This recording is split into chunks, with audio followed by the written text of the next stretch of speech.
What's going on, everybody? We are live for the Real Estate Wholesaling Ring, and today we're going to be calling some sellers live. Lane's got some stuff for us. He's got some drama going on with one of his properties. Hey, we saw it coming, but we're going to be talking about it. My name's Nathan Payne. Been in the game for several years now, done several deals, and we're coming to you live because I come in here because I like to do deals and I like to network with people. That's me. Nathan Valley, who are you? What's going on, guys? My name is Nathan Valley. I've been wholesaling for about 5 years. Done a bunch of deals, bunch of different states. I'm known for locking up over 100 contracts in a single year. I also did a 30-day challenge a while ago to where I picked a totally brand new market, no contacts, no resources, nothing, and did a $20,000 deal in 30 days without spending any money on marketing. So that was pretty cool. And Lane, how about you, brother? Hey, how is everybody? Hope everybody's good today. Hey, do you guys have your voices on like 1.75 speed or 2 times speed? Not at all. I think you It lagged. just seems like you're able to talk. Oh, can you guys hear me now? Yeah, I can. It might be, the internet in AZ isn't doing too hot right now. I don't know. Or it might have just been the dude, fact that your whatever. joke just totally went over my head. Yeah. Your joke We got the best internet here in Arizona. But yeah, I'm coming here from Arizona. I've been wholesaling for the past 15 years, bought thousands and thousands of properties, direct to seller. That's, this game, it's not even a game, but it's a fun business to help people. We deal with distressed sellers, all sorts of problems, divorce, inherited properties, houses that are just too ugly to even sell on the open market. The process is easy, right? It's you find a distressed seller, you get it in contract, you sell that contract. 3 steps, 1, 2, 3, closed. So we like doing this live, showing people how it's really done within the business, behind the curtains. This is real, not scripted. These are real sellers coming to us with some sort of distress that need to sell their property and they need help. It's a real problems, man. So let's get into one of the problems you're facing right now. I know. Before we get into that, guys, he wrapped it up. He basically said what these calls are for, but more than anything, we want you guys all to take action. The reason why we do these calls is because we want you guys to see what it looks like, and we want you to go out there and do it.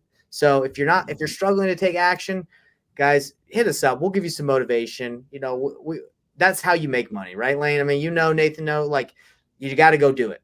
You can educate yourself. Your head can be full of knowledge, but unless you're taking action, you're wasting your time.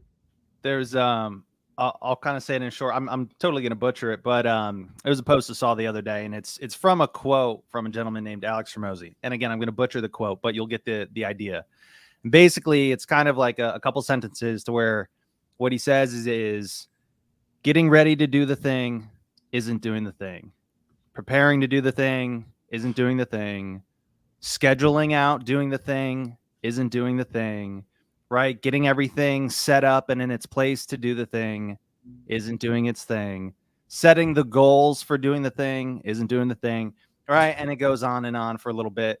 But guys, the only thing with doing the thing is by doing the thing, right? When it comes to wholesaling, getting on the phone is doing the thing, right? So all that other stuff put aside and just do the thing. Get on that phone. Yeah, we need to shorten that up next time, Valley. But that is true. Well, that's all our time for today, guys. Yeah. Oh, having that been said, see you guys later. Okay, yeah. All right. Let's dive right into Lane. Tell us what's going on. Last week. Yeah, so 2 weeks ago on live. 2 weeks ago, live on this call, we tied up a deal. Got a hold of this Anita in Deming, North New Mexico. Had a lot of distress, dealing with a bunch of health issues. She inherited this property from her father, and she can't keep up with it. She can't even make the mortgage payments anymore. She's 3 months behind, and she just needs it gone. She actually is living somewhere else. People are breaking in. So we were able to come up with a number that she was happy with. It was putting about $20,000 in her pocket. $61,000 was the purchase price. We sent it out right after we got off this call. She signed it. We opened escrow. I sent my inspection crew out there to take pictures. We looked at the pictures last week, and I mean, you can almost just smell the filth and disgustingness through those photos of this house. I mean, it was bad. So then we get a call from her, and she's a little crazy, and she's Well, she's not. I mean, I wouldn't say she's livid. She At just it? tries. Well, she tries to think that we're like pulled one over her, pulled the wool over her eyes and are taking advantage and all this, accusing us of things. And anyways, got her to calm down. Come to find out there's title issues. So she's inherited this property. She said all the issues were worked out through probate, whatnot. Because when you inherit a property, it doesn't mean that you can just turn around and sell it, right? And issue clean title, right? I mean, the owner of record is still her father. He is deceased, so they got to find that death certificate, provide the death certificate. If he does not have an estate planned out that has her appointed the authority figure to be able to sell that house, you got to go through probate, and probate is like the entire process. So we're trying to figure out right now if she's got to go through probate or not. I've got her couple probate attorneys recommended to her, so we'll see. This could be a 3-month process on helping her, and all the while she ain't gonna make that mortgage payment. So it just it's getting tougher and tougher. Well, let's get down to the nitty gritty. Any offers so far on the MLS that you put it on? Not yet. What triggered her kind of getting it? Did she see it listed on the MLS or something? No, she tried to. So we use an attorney in fact, right? An attorney in fact is basically it's the power of attorney only to list the property, right? It only gives me power to do one thing, and that's only to sign listing documents to put it on the MLS. That's it. I don't have a power of attorney to do anything. I can't even sign the closing docs when it comes to close, but it only gives me authority to list the property. So she went and reread that and started freaking out on me that I had the power of attorney to do whatever I wanted in her dead father's name, which is not the case. It's an attorney in fact. AIF is the acronym we use all around the office. And it's a good thing to do when you have these properties that are in small towns and they're vacant. You don't got to deal with anybody living there. You can find a local agent to throw it on the MLS for you. And if you can't find a typical fix and flip cash buyer, you might be able to find an end user that is getting it at a huge discount that wants to fix it up and make it their own home. That's how I sold the house in Del Rio, Texas, on the border of Mexico. Straight, they're having huge problems with Mexicans just going across the border and just taking over that town. But yeah, it's super small, and that's how I sold my property, just thrown on the MLS. So crazy, very interesting. So let me ask you, Lane. Not a lot of offers. This is like a real situation you're facing. Not a lot of offers. You got someone that's coming at your neck. You have potentially a deal that might be a waste of your time if it's 3 months and nothing happens of it. What's your thought process right now? Is it like, should I just bail on this one? Should you just keep it going? Like, what are you thinking? No, because we've got her calm down, and as soon as we hear back from the probate attorney, there is a chance she doesn't have to go through probate.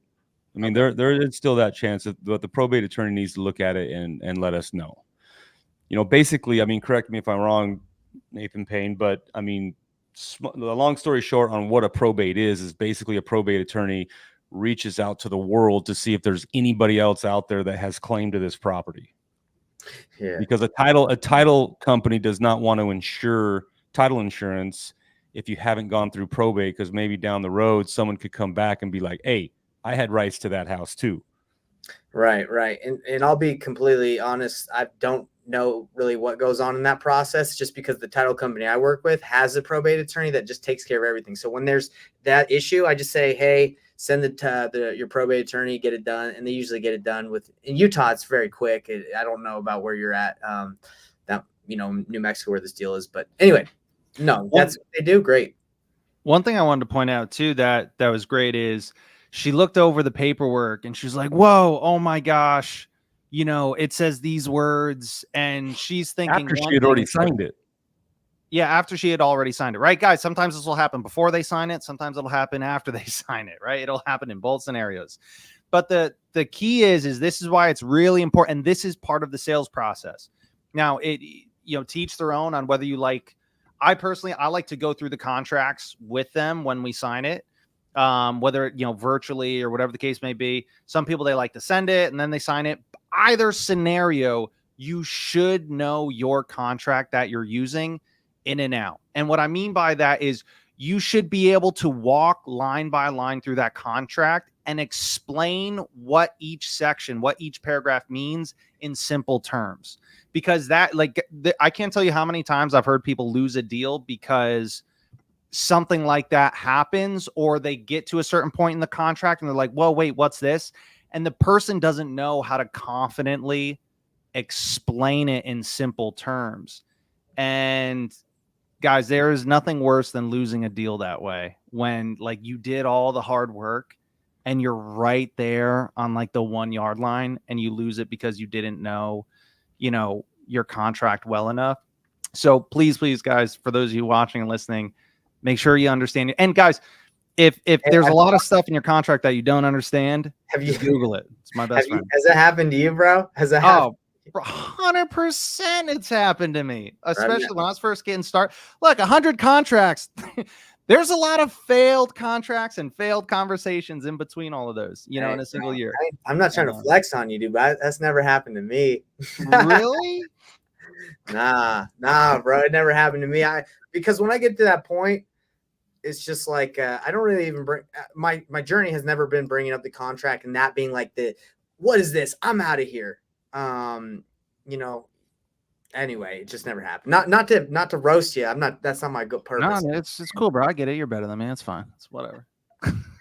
Lobby. All right, let's get into some calls. All right, you guys done bickering? Can we actually call people that need help? Let's call some people that need help. But Lane's out here. He's sweating. He's like, we got to save some people today. Let's go. Dude, that's what I am all about. I mean, because at the end of the day, this is a business that we've created, that I've created, but these people are reaching out to me because there is some sort of distress, right? And just so everybody knows, these are inbound leads, right? So these people are reaching out to me. They're filling out a form online, or they're calling me because of an ad that they saw that I have out there on Facebook, Google, or what have you. And so, that's a little bit of an easier lead to have a conversation with than if you're just cold calling people that aren't expecting you to call. You're cold calling people that have a lot of equity in their house and just being like, hey, you're driving through the neighborhood wondering if you want to sell your home. Those are hard. People get a little irritated, and you got to make thousands of calls before you can even get one deal. So these are all inbound leads. So as Lane's getting that dial up, I will say that the paper lead is the best, the holy grail. But it also, if you're brand new, paying for leads is probably not the best idea, because you got to be on that phone, you got to respond, and you got to be really good. So I would work your way up to that point. A lot of people starting this business by making those cold calls that take a lot, but it's a good way to cut your teeth. Yeah, it's free. You cut your teeth, learn that way, and then you upgrade to the ultimate closer, Lane and Nathan, and then you can do PPL. I just talked to someone that did PPL, spent $3,000, didn't get a deal, and they're like, "Oh man, I thought it would work." I'm like, "Bro, you're probably not. No offense, but you're brand new. You're probably not that good yet. Like when you got Lane on the other phone, on the other line, and you're trying to do that, good luck. Lane will get you every time. Send me your deals. We'll close them. That's right. Yeah, and he'll get you with that 1, 2, 3, baby." He just sends that contract. He says, "You're signing right now." Sure can. Thank you.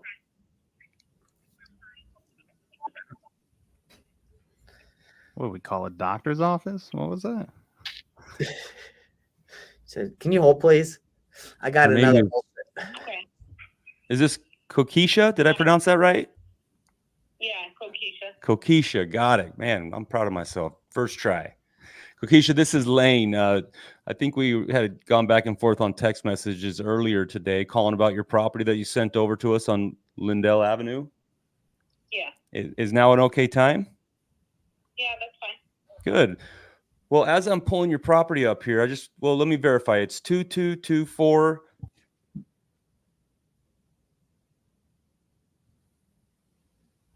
Yeah, Illinois 62966. Perfect. Well, as I'm getting that pulled up, what can you tell me about what you got going on there?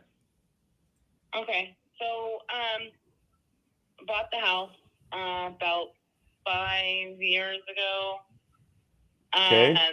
While I was staying in Illinois, and because it was literally across the street from my dad.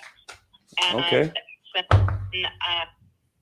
I moved back to Arizona. I had somebody that was renting it, and the renter is moving out, and I just don't want to deal with it.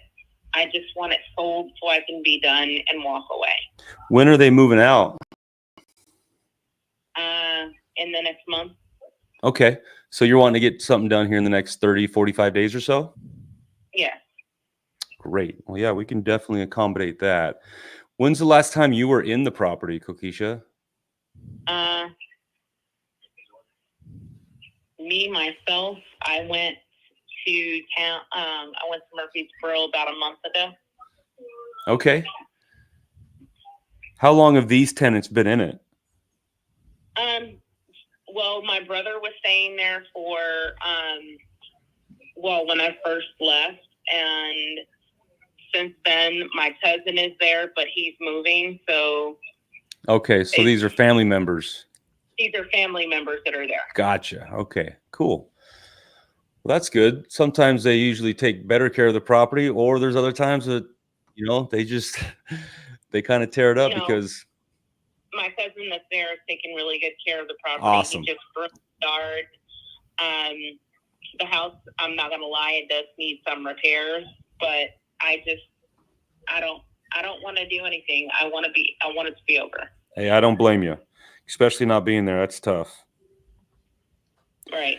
So tell me about what kind of repairs you think it needs. I know the bathroom could use remodeling. And it is just one bath? Yeah, it's one bath. Gotcha. Okay. I'm nothing too terrible, but it's not. The house is in really good shape for its age. Okay. Yeah, I see it. It was built in 1948. I mean, has it been updated since then? Yeah, it's been updated. Okay. But you haven't done any of the updating? I haven't done the updating. Okay. The people I bought the house from did the updating.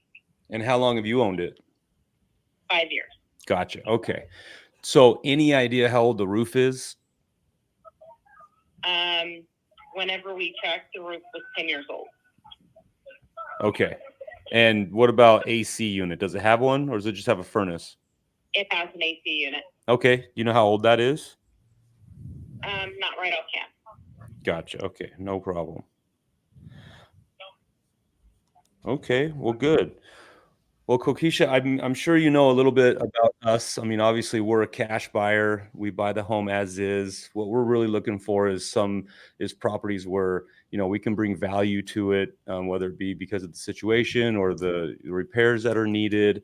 And so this one looks like it's perfect for us. It's right up our alley. It's in a market that we really like, and our offers are as is. Right? There's no closing costs. There's no commissions that are involved in our offer.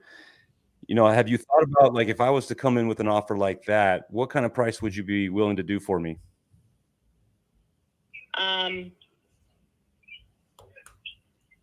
Between 50 and 60. Gotcha. Okay. And how'd you come up with that number? Between me and my sister, we looked up to see what the house was valued at on with Zillow to see where we were, and we saw that it was 86 there. And my sister was like, "You can't ask for 86." Well, yeah, that'd be great. Right. It of course, in a perfect world, 86 would be wonderful. But yeah. She was like, "Just make sure you knock off what figure needed $5,000-$10,000 in repairs, enough for them to still make whoever's going to buy it to still make a profit." Yeah. Well, I like where your mind's at, because that's exactly how it works. If you find a value online, whether it be Zillow or Redfin, Realtor.com, that value that you're seeing is assumed that property is fixed up. And it's also what you're going to sell it for on the open market, hiring a realtor, paying commissions, paying closing costs. So if you do want to sell it for 86, by all means, go fix it up, go hire a realtor, go do all the work to do it. And that's what you can sell it for. So I'm glad you understand that. Right. She made sure I was clear on what had to happen. Yeah. Okay. Well, I'm just kind of looking around here at some comps that are in the area, and there is some stuff, I mean, that has sold, you know, on the MLS. I see it. There's a 4-bed, 2-bath that sold for $63,000 right around the corner on 22nd Street. Okay. There's another one over on Robley Street that is a 3-bed, 1-bath that sold for 33. Stuff around there. Yeah. And is yours a 3-bed, 1-bath or a 2-bed, 1-bath? It's technically 3. It's got 3 rooms. Gotcha. Okay. Oh man, I'm seeing there's another one for 40. Well, there is one here for 71, and it's also a 3-1, and it's been all repaired and everything. Man, I just roughly, I mean, looking at it here real quick and the stuff that is fixed up, I'm not sure I'd be able to get to 50. What do you think? Like if you can't get 50, what's plan B?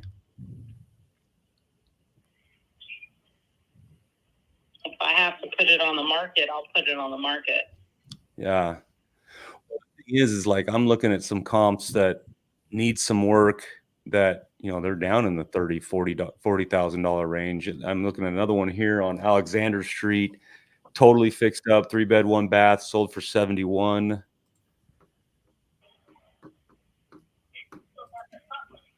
$42,000, 2-bed, 1-bath. So I mean, I'll be straight with you, Keisha, because I don't like to beat around the bush or anything like that. But if I was just seeing these numbers that I'm looking at right now, I mean, I'm down like in the 19,500 range. Oh, that's not gonna happen. Yeah. That's Yes. not gonna happen. So I mean, I owe proper. oh, That's not gonna happen. you still have a loan on it? Yeah. Oh. For about 2,000. How much you broke up there? About 20,000. Okay, so that's right there about what you owe. Well, I'll tell you what, you know, there's other ways to sell your home other than just hiring a realtor and getting a cash offer. Have you ever considered selling your home on terms, like doing a seller finance?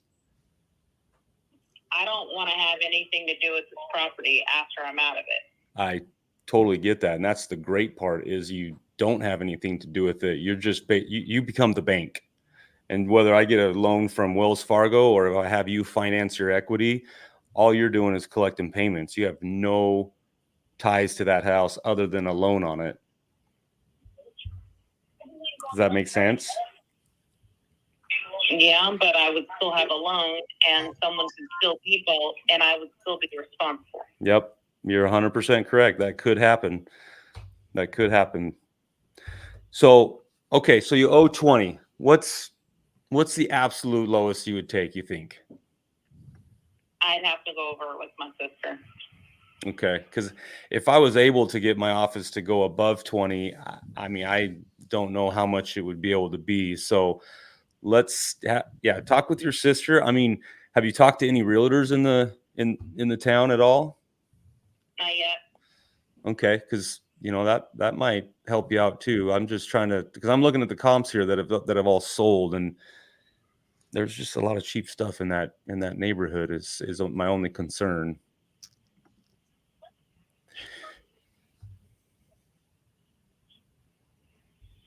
So there's one other option I can talk to you about that we offer, and I have to get it approved. I'm not even sure if I would be able to get it approved after taking all the information from you, but it's called our accelerated program. And basically what we do is we know that we're really good at marketing, you know, that's how you were able to find us. And what we do is it's just like a net listing, right? We agree on, I can pay you a lot more. It just takes a lot more time. You know, it'll take, you know, between 45 and 60 days instead of just the quick close. But basically the way that it works is I stick my marketing team on this, and we go and market it to our investors, to end users. We throw it on the open market, and we're able to get you a lot more going that route. So if you have a little bit more time, you know, we could do it that way. I could see if I could get this approved, and going that route, it's probably still only going to be, let's see here. I could probably get you between 45 and 50,000. Okay, I can talk that over with my sister and see if that works. But again, you remember that I'm going to market this property. I'm going to send it out to all my investors. We're going to stick our marketing team on it. So it's just going to take longer to do. And like I said, it sometimes, you know, just depends on how fast we can sell it. You know, it could take 60 days. So if you have more time, we can get you more money. At that time, the mortgage on it's only $286. Yeah, that's a great mortgage. I would love to be able to just take that mortgage over and then pay you the rest of your equity out over time. Okay. So, I mean, what if we came up with a purchase price? What if I was to say, hey, I'll pay you $65,000, leave that mortgage in place, and then the difference is your equity. I'll come in with a $5,000 down payment, and I'll make payments to you every single month and to pay off the equity that you have. And we'll put a 10-year balloon on it. So you'll be able to sell it for a lot more. I'll talk to my sister about it and see how that looks. Okay. Is your sister own this house with you? No, it's my house outright. It just gave me the down payment money. But my sister helps me with anything and everything that I'm doing, just to make sure I'm making the right decision. Love it. That's awesome. No, I totally appreciate that and respect that. So why don't you talk to her and then let me know if you guys want to get on a 3-way call, I can do that as well. You just let me know. Okay. He doesn't get off work until 6, so I'll talk to her then. No matter what, we'll talk. Okay. Well, Kokisha, I'm here to help. Let me know after you and your sister talk. Just let me know. All right, perfect. Thank you. All right, thank you. Bye. Sisters, sisters or daddy or what? She just doesn't know, dude. She's just shook by your low offers right now. She's like, oh my gosh. Where is this located? This feels like this is Midwest territory or something. Murfreesboro, Illinois. Oof. I mean, it's a small town. That's why, I mean, the novation route is really the right way to go on a deal like this. And I call it our accelerate. Yeah, I call it our accelerated program. Basically just says, hey, we're going to go put it on the market and help, get it sold for you. You said net listing. I'm curious. Like, do you usually use that term or not? I do sometimes, and it just goes over a little bit better. It's easier for them to understand. Okay. Because I feel like every time I say that word, people are like, "Oh my gosh, no!" Like they like get crazy on it because it's technically illegal if you're a real estate agent, like in Utah and I think in general. So I didn't know how your reaction. No, I think that's state by state. Okay, yeah, it's illegal. Yeah, it's state by state. But but you're not an agent, so you're not technically doing it. You're not a net listing. I think is like, hey. We're going to list it for this and you're going to pay me anything above that I make on top of what we list your house. But yeah, I'm going to go find a realtor to list it for me. Right. Yeah. And then you're going to work out, hey, you're going to get this. And then I'm going to make the difference. Right. Hey, I got a live call coming in. Oh, snap. Oh, never mind. We missed it. Did you want to call it back real quick? Yeah. Let's see. I just don't know if somebody else on my team answered it. That could have happened. Yeah.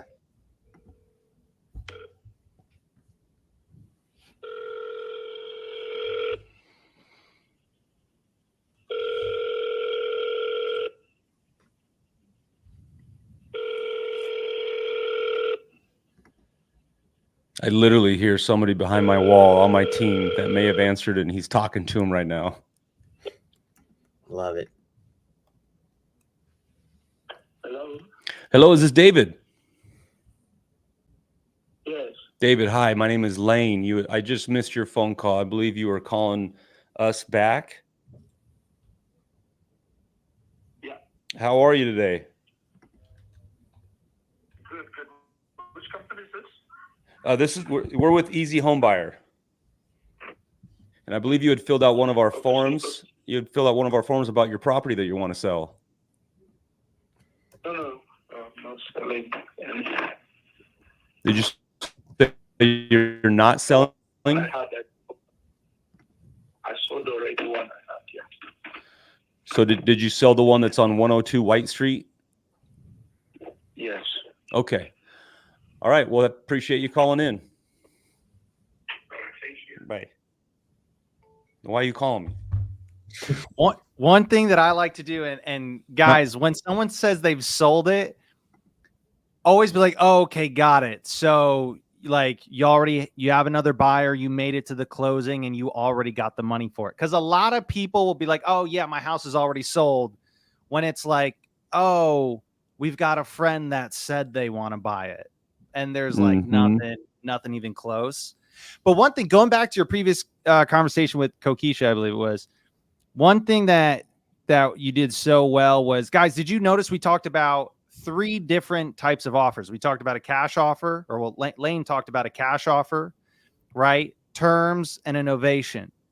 Did you notice how all 3 of those options, he didn't get technical with any, it very simple, and just getting the idea of what that option is. Hey, you can sell on terms to where I take over the payments and then I pay you out on what's owed to you. Hey, it's kind of like a net listing to where you're guaranteed a certain price and then we're able to do whatever else with it. Hey, a cash offer where, we buy it as is and close quick. You're just trying to get the seller to understand the concepts. We don't want to kind of put them to sleep and scare them away with all the technical terms, that they may or may not understand. Just really, really basic, simple content. Yeah, you did such a good job of that, man. That was awesome. Amazing, bro. Yeah, you don't want to get bogged down in the details, because then they're just like you lose their attention. Now, one thing I have noticed is with creative deals, sometimes they don't know what you're talking about. Like not you, Lane, but just in general. Right. So it's that one you kind of have to gauge where they're at, if what they understand when you mean payments. Some people get it. They're like, oh yeah, make payments. Okay. Some other people are like, I don't know what you're talking about. And sometimes you feel like over explaining to teach them. Yeah. Try your best to keep it simple. Like these guys are saying. But for everyone that's watching this, if you don't have that in your arsenal where how, not only how to pitch it, but how to actually fulfill on those 3 offers. That's why we do these calls as well, is because, a lot of people are passing up on deals, right? They're passing up on leads. This deal, that Lane's talking about with the lady in Illinois, that's not a cash offer. Like this, she's not going to sell, that she owes 20. So he'll probably, for cash, probably in the small town needs to be around 20 or less. So the novation is the thing that will make this work. Maybe creative if you want to deal with that, but I would say novation, getting this on the MLS, finding that right buyer, that's the play on this one. Yeah. And a lot of times there's a lot of investors out there that do like this low entry point creative finance deals, sub 2. It's not for me, because a lot of times people are like, oh my gosh, you have a $250 mortgage and you're only going to pay her $100 a month, and then you can rent it for $1,000. You're making a lot of money every month, $600-700 a month. But what you don't understand is this house is, well, one, it's built in 1940, so there's a lot of maintenance that goes into it. And then also these small towns have tenant turnover like crazy. So you think you're making all this cash flow, and then all of a sudden this tenant moves out after a year, they trash the place, that cash flow's gone. Yeah. Like all the money you made is gone. It's all gone. You got to re-up. You got to do carpet paint, $5,000 or whatever to get it done. It's vacant for 3 or 4 or 5 months. So you're paying her out every month. So, I think that it's sexy, right? Like, oh, you can cash flow, but no, in Rich Dad Poor Dad, he's not explaining vacancies and all these things that come in when people think buying real estate is cool. Well, that and the other big piece of it is appreciation, right? So guys, when real estate appreciates, You make a lot more money on a $400,000 or $500,000 property when it appreciates 5% versus a $50,000, $60,000, $70,000 property when it appreciates 5%.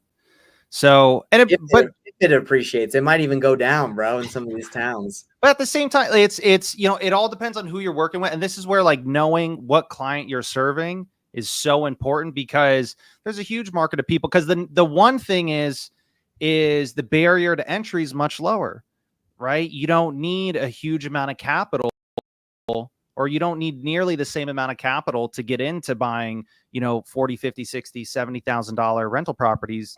Not nearly as much as if you're buying, a $400,000, $500,000 plus rental property. So, it all just depends on who. Yeah. And I know we don't like to kind of get caught up on the whole education side on this. We're really just calling sellers. But if I was able to get this deal and I could make a $5,000 down payment, take over her loan, that's $250, and say I pay her $200 more. So my all in is $450 a month, right? With $5,000 out of pocket. You could go sell that on terms, right? You wrap it, right? You sell it on a wrap. So you go find a buyer, and these small towns are great for stuff like that. You got the maintenance guy, you got the lawn guy, they want to live in town and they're tired of renting. So you can say, hey, say my purchase price is $45,000 with Kokisha. Say, hey, I got this property. I'll sell it to you for $75,000 and I will finance it, and have them come in with a $10,000, a $15,000 down payment. So now you got your $5,000 back. You got $10,000 more in your pocket, and you're charging that person $950 a month. So now you're making cash flow, and they own it. They're not a renter. They own it. So they got pride of ownership. Water heater goes out, they fix it. Roof leaks, they fix it. They pay property taxes. So that's another exit strategy on something like that. But the most important thing, guys, is I don't care what exit strategy you have or what you think's better than the other. It all comes down to how well can you have that conversation with the seller to figure out what they're even willing to do, right? And then the exit strategy comes next. So, but first you got to have the skills, somebody like Lane, so that you can have that conversation and get it to that point, and then figure out what exit strategy is best. So I love everything you're saying. Let's wrap it up. But one thing I just want everyone to get in everybody's head is, Lane, that was a lead that you're paying for, right? It came in, she knew who you were, she filled it out. That's great. Now, if you do not have those skill sets, be aware that you're going to have calls like that. And if all you know how to do is make a low cash offer, I wouldn't say you light that lead on fire, but Lane, you get a lot of those conversations, right? People want, they want a certain amount. It takes that skill and the options to pull deals out of that. So a lot of people get in this game and they think let me pay for some leads and I can get it. We're showing you the truth that most sellers want as much as they can get for their house. Obviously, it takes the skill set of the conversation to get them, and the offer options to get them to work with you and feel like you're the expert. Like, she knows, Lane, you're the expert. You're running numbers. She was feeling that. If you're just going through a script and just asking questions and you don't flow well, she might work with you if she's got no other options, but just be aware. It takes more than just, making a low offer to get deals in this business. Yeah. And you don't have to be a pro.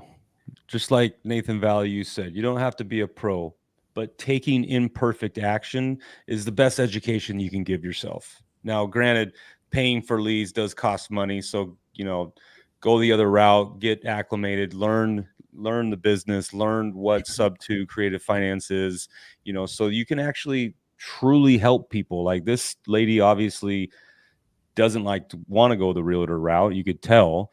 And so really she only has these other options that I was able to present her with, and you can truly help somebody, right? The cash offer just is not for her. She owes too much money, right? Okay, well, let's try and help you. Let's get you more money for it, but it's just going to take you more time to do it, because you're going to basically finance your equity or go the novation route. And just to piggyback off that, guys, with what he was saying, with you don't need to be the pro, 100%, right? Again, just have a genuine conversation and try to help that person. When you get it to a point of, okay, this sounds like it might be some type of seller finance or creative deal or a novation or whatever, guys, all you have to say, it's very simple. You can say, hey, Mr. and Ms. Seller, look, I'll tell you what, I don't typically work with that specific type of situation, but I know somebody that's an expert in that scenario. I'll tell you what, let me reschedule a call with you for tomorrow at 3 p.m., whatever. Let me connect with my relationship and see if he's able to help you out. Because if he is, nobody's going to be able to come close to helping you the way this person would be able to. And then, guys, that's what opens up the door for you to reach out with someone that is an expert like Nathan Payne or Lane or myself, and then you can partner with somebody that does have those strategies, and then you can still do these deals. And that's how you're able to maximize on all these leads without necessarily having to know the ins and outs of every exit strategy. That's why JVing with people, especially early on, is so important, so that you can maximize every possible lead that you have. And again, Lane, I know it's pretty easy to get a hold of you, right? What is it? Website or? You can just DM me HOV Lane on Instagram, Facebook, on YouTube. I've got a link tree in my on my Instagram page, so you can find me easy. I'm available. And yeah, I love it. I would love to. I love getting on calls and helping people. If the cash offer isn't working and you need help closing a deal or dispoing a deal, I love it. Hit any one of us up. Yeah, Lane is perfect if you have a deal, and if you're interested in getting into this game and you need some hand holding, if you want someone to do it for you, like in the whole process and showing you the whole thing, that's what we're doing at Painless Flipping. We're taking the pain out of the flipping game right here. So anyway, we're here to serve. We like what we do. And that's it, guys. You guys got anything to say before we wrap up? Thanks for joining. Let's do it again next week. That's what we do. All right. Catch you guys later. Later, guys.